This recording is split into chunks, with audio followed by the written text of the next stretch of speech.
Hi everybody. Well, just wanted to share one of my many thoughts that came into my head. We all want to know what kind of food is good for our health. How much sleep is good for our body. How much exercise is good to stay fit and healthy. How much sunlight is good to stay healthy.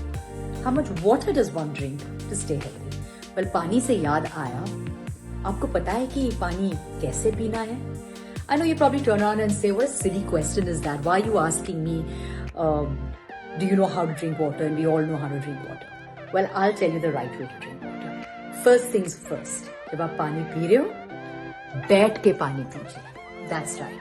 You gotta sit and then sip your water. Make sure you sit and sip your water. Don't stand and gulp your water.